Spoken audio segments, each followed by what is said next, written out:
Voilà, fidèles téléspectateurs de la chaîne Pasteur Esaïe Mbaka TV, nous vous disons shalom, shalom, vos quêtes disséminées à travers le monde, en Afrique, vos quêtes en Amérique, Asie, Europe, Océanie, partout, nous vous disons shalom, shalom signifie la paix, que la paix du Christ puisse habiter abondamment parmi vous. Je ne suis pas seul, je suis avec mon bien-aimé. Il va se présenter. C'est une première émission intitulée L'artiste et son œuvre. Qui est celui qui est à ma droite? Eh bien, il va se présenter. Qui est-il? Bonsoir, shalom, shalom, frères et sœurs dans le Seigneur. Moi, c'est votre humble serviteur, Papi Elifa, chanteur de l'Éternel et en même temps missionnaire de l'église de la Louange, Paris. Voilà, donc il est là, il est chanteur. Aza Moussel Nanzambe, Papi Elifa. Alors, Papi, moi, histoire na yomoke, obanda obotama wapi, babot na banani, mboka ini obotamaki, et na mokuse bita suma histoire ya mbotama na yo. Ouais, nabotami na Kinshasa, na Zaïre à l'époque, na Barumbu, na Croix-Rouge, na papa Elifa Philippe Abombo, maman Élisée Wawina Lukungu.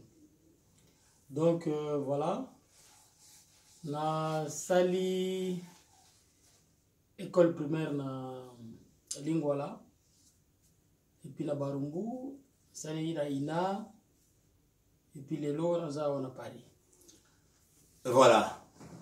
Bouti Kolandaye, donc Papi Elifa, Azali Moussel Nanzambe, Azali Moko Yabayimbi à travers l'église de la Louange, et puis à niveau à Libanda, Mokili Mobimba, Bayebiye. Alors, Zali émission à Liboso, Oyotoyambi, donc Zali grâce au Nama PCA, Yakobanda émission artiste et son œuvre, c'est-à-dire Moyembi na misala na ye, Moyembi na biloko oya sala pona kuleli sabana nzambe na nzela ya loyembo. Alors Papi Elifa, obandaki koyembela nzambe lolenge nini, esika nini, tope ozalaki na nani? Bon, kobanda koyembela nzambe ezalaki na no première option na ngate. Première option na ezalaki na sala musique. À cette époque, c'était dans les années 87, 8, 9. Nazala na idée que ceux qui na coli na niveau mo bo fana ngo beta na orchestre o ezala na mboka na biso quoi. À l'époque ezalaki ba Zaiko ba Shockstar balanga stars ezalaki ba Zaiko wawa ba blog ezalaki belé. Alors nous avons pensé bongo, mais après les gars l'homme propose, c'est Dieu qui dispose et Dieu a disposé autrement. Je me suis retrouvé na kati ya siège ya bateau, babeta la musique, mais il y a Nzambe. Parce que il pas na vendre na Lingwala chez ma tante là-bas, on s'est retrouvé na kutana na bateau où babeta la musique Nzambe et basambelaka. Alors, c'est l'influence de cet environnement. Yangwe mimingai maintenant naya kobeta musique Nzambe. Après, mais avant que je commence d'abord à kobeta musique Nzambe, j'ai passé d'abord par enseignement, la délivrance et puis la côté chorale. Donc la banda mbala mokote musicien ya na micro parce que époque où on a instrument zaki moins difficile. C'est pas toutes les églises qui ont un instrument, c'est pas toutes les orchestres qui ont un instrument. To comme shikawana. Okotaki na kora, okotaki na environnement où batwaye basambelaka. Okotanga so bandeko moko to mibale oyo okotaki bangona basambelaka et puis chorale liboso oyo okotaki za chorale nini. À cette époque, Mazaki influencé mingi na celui qui était à l'époque et qui est aujourd'hui. Il y a ça la musique Tika, grand frère Langai Patrick Lungu. Il y a déjà à l'époque, à la Coran, la Koutaki, Igo Kayembe, Azana, Angola, la Koutaki, Vie Babia, que son âme repose en paix pour Akoufa, Angola. na kati environnement wana bango bazali kokutana ensemble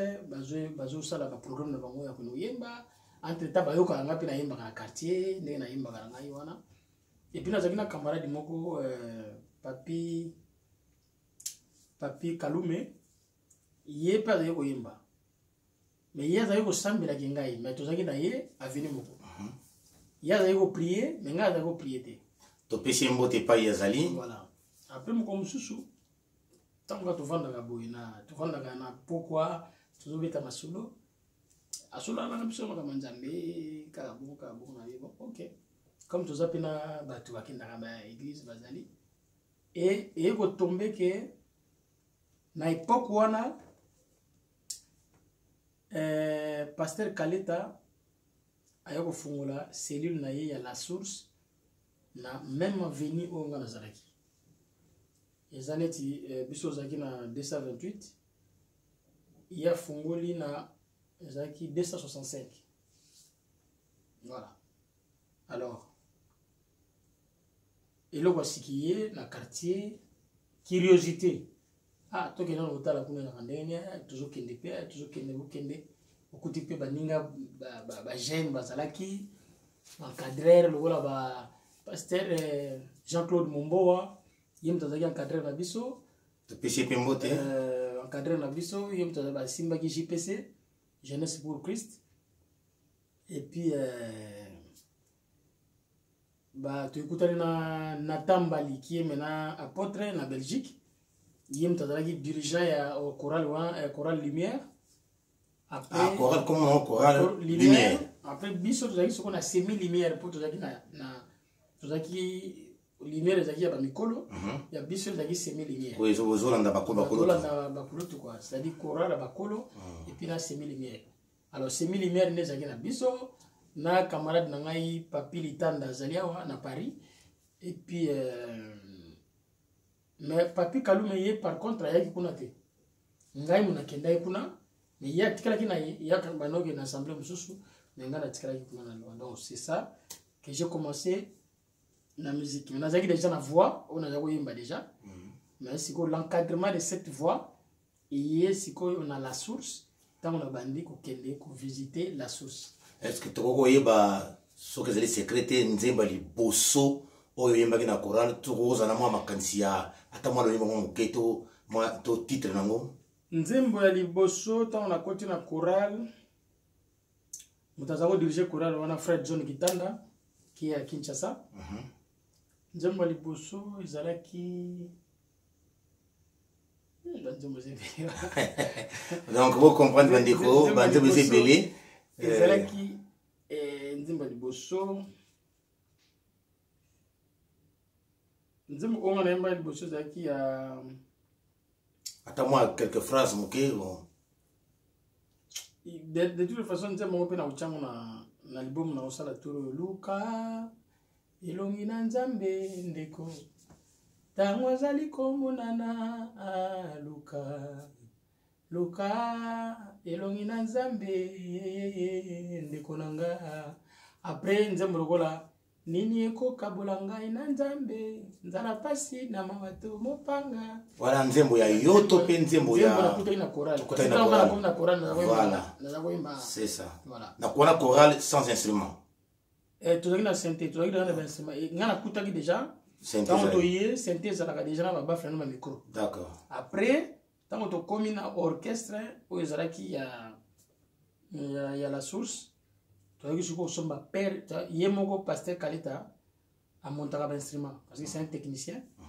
aza guitariste azali pianiste c'est un musicien complet en fait vraiment après bon asombaki haut-parleur akisala bakesi moko ya minene à cette époque toutes les églises oyo ezalaki aux alentours bazalaki oyo olobi bainstrument na ye epa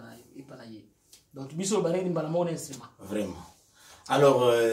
nzembo ya liboso oyo okotaki na studio est-ce que ezalaki nzembo na yo to mpe nzembo ya ndeko soki ndeko yango aza nani mpe titre mpe eza nini nzembo ya liboso nayembi na studio ezalaki nzembo ya Pasteur Serge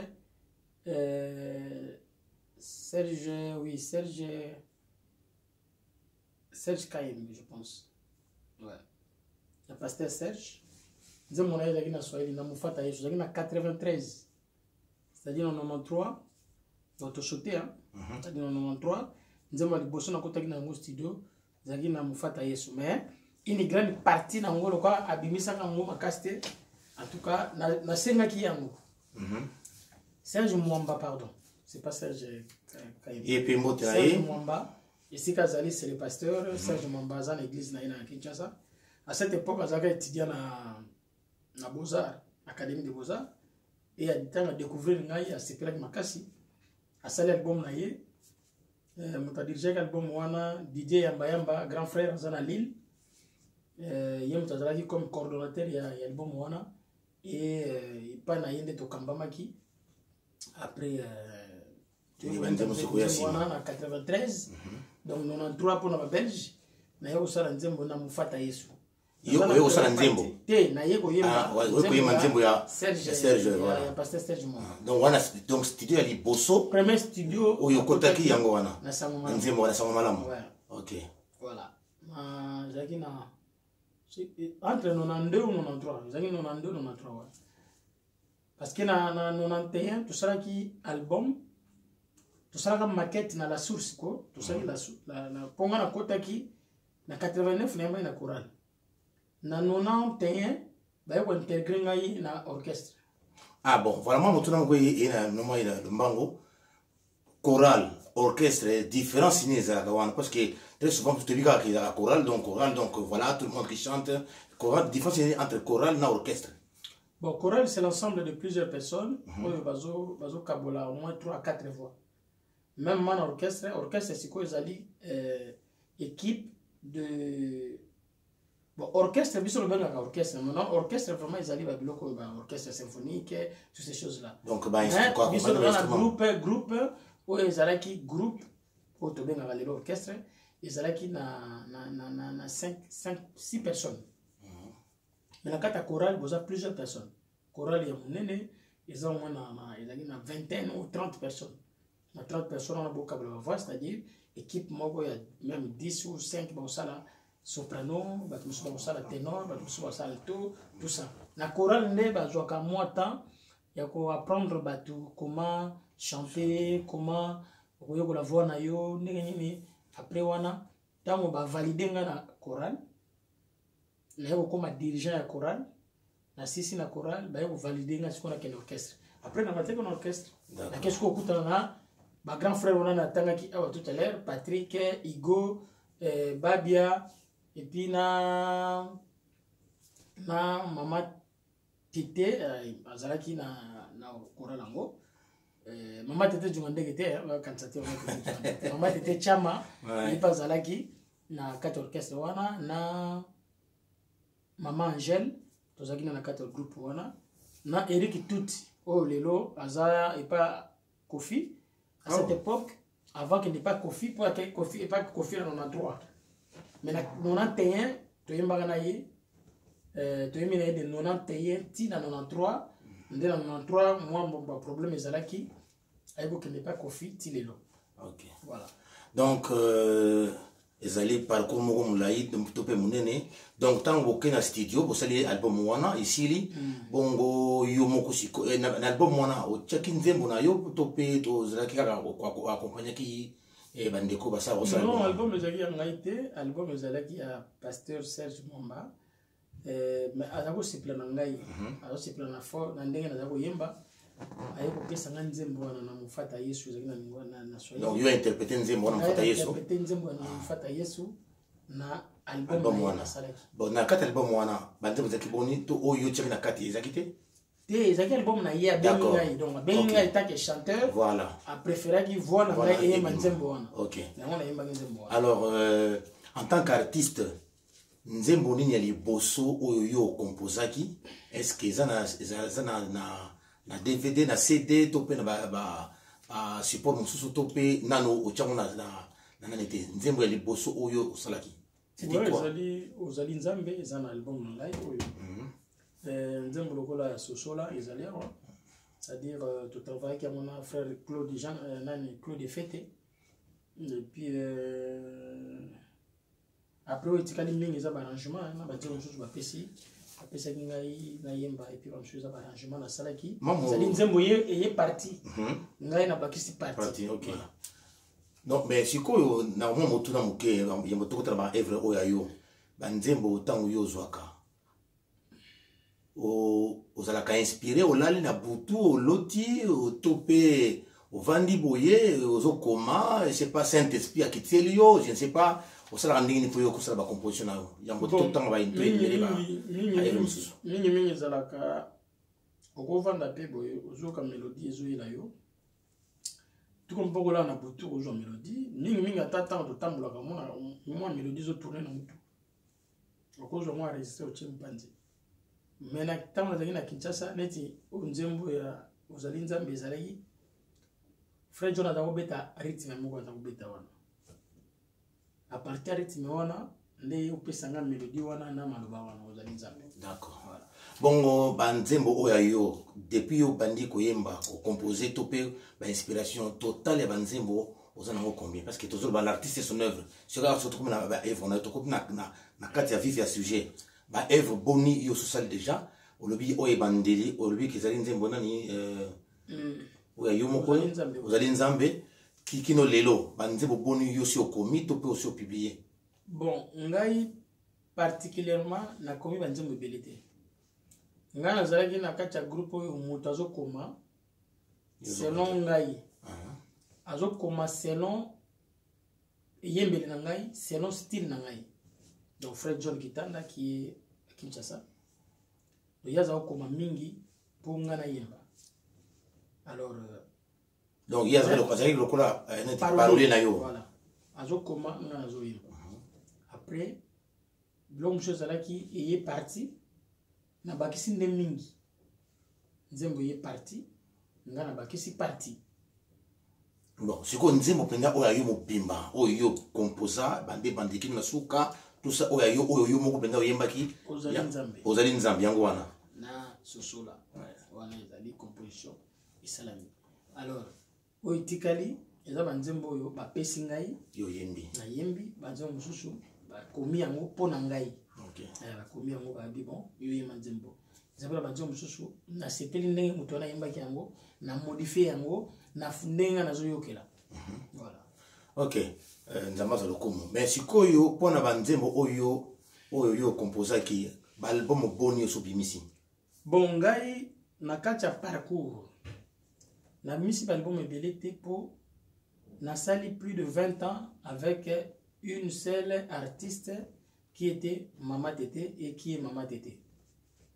Donc, Nasali Mama Tété, 7 albums. Album 7. Na kati ya 7 albums, banzembo nyonso za na kati kuna na yembi na kati. Et puis, banzembo ebele za kuna na modifier ba bloc ebele na kati. Donc, nazwaki tenter ya kosala album à cette époque. Pour nazalaki déjà na kati ya groupe oyo ba album ezo salima et puis banzembo ezo salima. Tango to kabwani eki akoki su kovanda awa na parité azo Kinshasa nga na tikali tosaki dernier album en 2008 oyo ezobengama na kombo ya Jésus mon espérance tosilisi album wana na 2008 mama azo Kinshasa po akende vanda libela nga mpe na tikali awa mpona vanda libela alors tokabwanaki na ye na 2009 apamboli ngai natikala awa nga mpe nalobi na ye merci na nyonso tosalaki e azongi Kinshasa. Donc actuellement elle est pasteur aza pasteur na église de louange donc musique azosala ngo lisusu te mais elle prêche la parole de Dieu topesi ye mama na biso mbote Mama Tété Tshungandeke sikoyo nde bandi kocontinue mosala siko parti oyo ya ngai ebandi na premier album na ngai yango oyo donc album oyo Papi Elifa donc qu'attends-tu pour revenir à la source à la donc causons à la source voilà album ya liboso oyo Papi asali oyo ya sali donc mobimba ya ye alors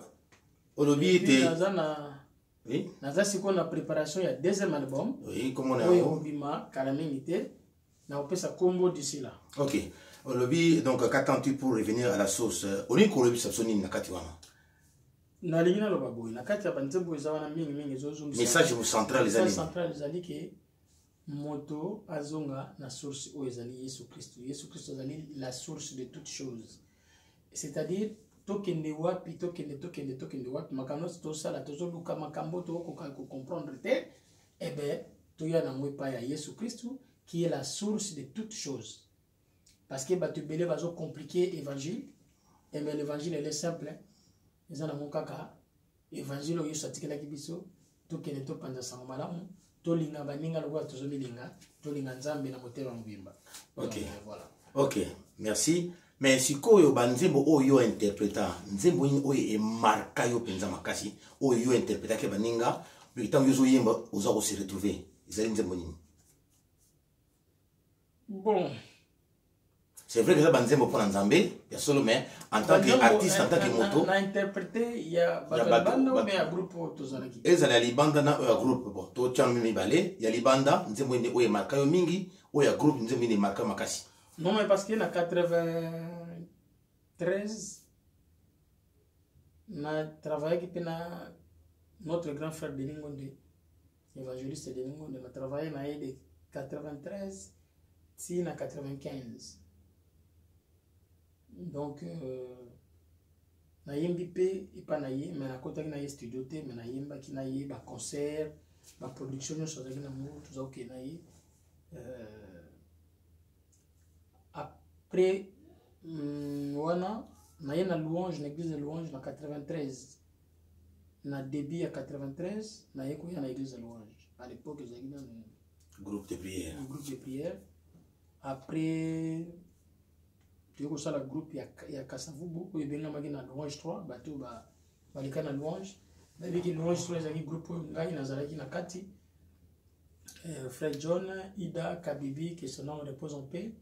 Et puis tozalaki na prof Moïse aza na Chine aza na Guangzhou, tozalaki pe na Olivier bassiste aza na Afrique du Sud,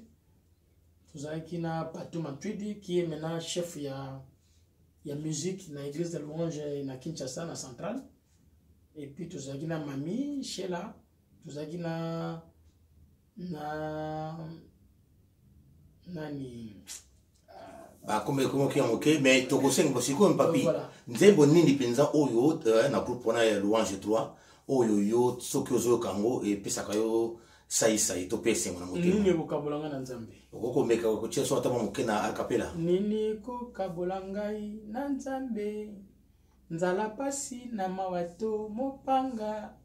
ekokite ko kabola ngai na Yesu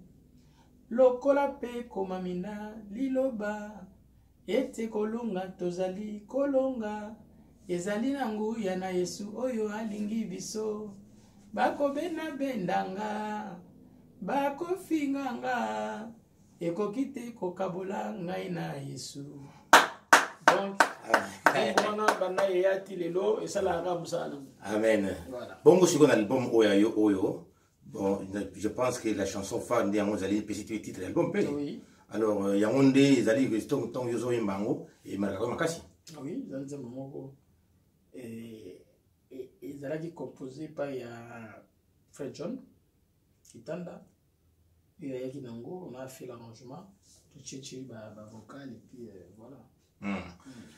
Dans mon album, Nayo Awa, Zali Liziba, donc des chansons Liziba, Kole Serré et Kokite. Ozali nzambe sosola la parole nakobanga te batelangai bolingo nangai elanga nedeni. Alors banze bongo ezali awa ezali ni c'est bateme za beaucoup plus za moins mingi za un peu varié na zomo na za beaucoup plus ya makamamba na so tout allait bien. Non, na Liziba ezali la source. Kole Serré ezali libala au fait na zoki on pas ya pasteur Blaise Sakila et nga na modifié ke mona na lolenge on a wana et puis ekokite ezali nini okabolanga ozali nzambe oui yango wana ya nzemba likosola mama oui sosola ezali la parole ezali nzembo toujours to tiraki mona na Bible au commencement c'était la parole était avec Dieu na kobanga te donc nzembo to kuti na l'église missionnaire kolo Yesu yo mobikisi batelanga pembeni na yo namona lolaki na suka ya pomoi na nga nyonso bato mozoyema na choral à l'époque batela ngai kolo yesu ozali nazolongi pa tambwetich apesa ngai kolo yesu ozali mwinda mpe lobiko nakobanga na nina mokili ata bameki ngai ata basali nyonso eloko te bolingo na ngai nazwaki yango eza nzembo ya mama Lili Sumbela nasalaki remix yesu nanga wa mikolo nyonso ye ayebi bomoi na nga epuis libala kati elanga kati na dene eza nzembo na biso moko ya mama Tete et je fais le remix. Voilà. Alors, album, c'est Bima qui déjà. 2008. 2008. 2007. Et ça, ils ont madame. Bon, oui, en tout cas, comme actuellement, CD, ça peut na vente militaire, il faut que nous faisons par internet. Donc, tu as un site qui est par chanson. Nous avons un moment et puis l'album nous a joué un moment. Mais quand ils arrivent, nous avons un album mobile. Akina banzo mono so alinga linga te makena mo. Na suke komi ke o so maka oyo stepeli nango. Bon, et sikoyo na album oyo bimisi ezali qu'attends-tu pour revenir à la source. Nani ba difficulté ni yo zo ki pona ko sala album oyo tozo mona yango la source na réalisation mobimba. Ba difficulté ni yo o rencontre ki to l'accès bandeko bozo na album yango na. Oui. Bon, difficulté comme telle, à l'époque, je préparais les chansons, mais Nazali n'a monté à aider pour tout Kenango. Et Dieu a fait que Tokutanina JP Mouteba, qui était producteur, il y a le bon moyo, et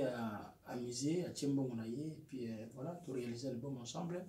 Et Tokepe Kinshasa Naye, à foutre les billets, Toke Kinshasa. Tout ça les promotions tout ça qui tout zongi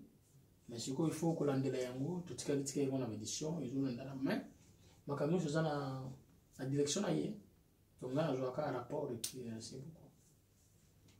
Eh bien en tant qu'artiste ou œuvre en tant qu'artiste au sepeli na œuvre oyo salami c'est vrai ça pour comme sande nzambe mais yo en tant qu'artiste au œuvre na yo siko zo yango ndengi tango mona album na yo bato bazotala yango bazoyoka yango esalaka ndenge nini? Oui, album eza lokola oboti mona ti azokola plus bato bandécouvrir yango petit à petit donc esila lelo te c'est-à-dire ndenge bandobeta wana bato bandoyoka yango donc ofite etikali na paramètre ya balibom etikali na mokili etikali donc moto ayoki voix ayoki mosala ayebiki intel elifa moko azalaka banzembo etikala donc oyo kosila lisu te do etikali avi ekoli donc esengo na ngai ezali ke naza na album na marché naza na eloko oyo ata soki naza te bato bakoyebaki ya te alekaki quand même oyo eza mwana liboso alors voilà mwana ngai liboso. Bon papi ntango okendaka twate na bafeti to mpe oza na liboso ya etando ke otala na télévision otala banzembo na ezoleka ou bien na internet ntango otalaka ntango mitalaka qu'est-ce qui se passe na kati na yo? Non mais ezali esengo ya réussite ke nazalaki na point 0 nakomi na point 1 donc esalaka plaisir kozakoluka eloko moko osala et lelo oyo réalisé yango et bato mpe bazosepela nango surtout ça ce qui est important osali eloko oyo bato basepeli pour mosu ezala kosali mpe boye osilisi basepeli na bango mpe nango te sikoy otali sacrifice énergie nyonso oyo opesaki mpo eloko wana ezala epuis ozalisi yango me bato basepeli te mais par contre ngai moto nyonso ayokaki yango asepeli yango